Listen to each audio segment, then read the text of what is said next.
नमस्कार, आप सभी का एक बार फिर से स्वागत है हमारे चैनल में। आज सुनते हैं पुत्रदा एकादशी की व्रत कथा। पुत्रदा एकादशी का व्रत हर वर्ष पौष के महीने की शुक्ल पक्ष की एकादशी को किया जाता है। इसे कई स्थानों पर वैकुंठ एकादशी भी कहते हैं। जो भी स्त्री या पुरुष पूरी श्रद्धा के साथ इस व्रत को करता है, उसे संतान प्राप्ति का वरदान प्राप्त होता है।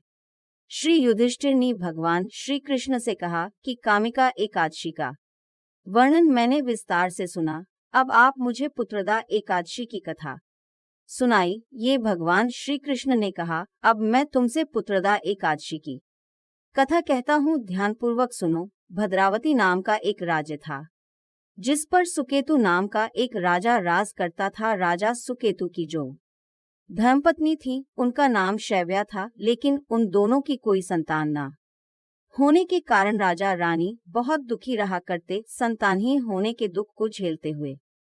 एक दिन राजा ने अपना राजपाट अपने महामंत्री को सौंप दिया और अपनी पत्नी के साथ वह वन के लिए चल दिए। राजा रानी ने आत्महत्या का मन बना लिया और घने वन के अंदर वो जाते चले गए।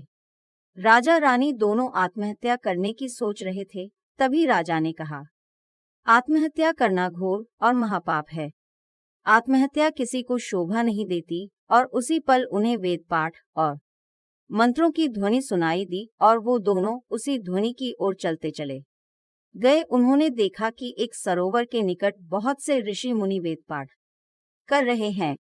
बरम का शिकापुरा भी नाथ, काल भैरव हम बजे। सुकेतु अपनी पत्नी शैली के साथ उन सब की सेवा में लग गई और ऐसा करने से वो सब ऋषि उन पर अति प्रसन्न हो गए और उन्होंने कहा, मांगो, तुम क्या मांगते हो।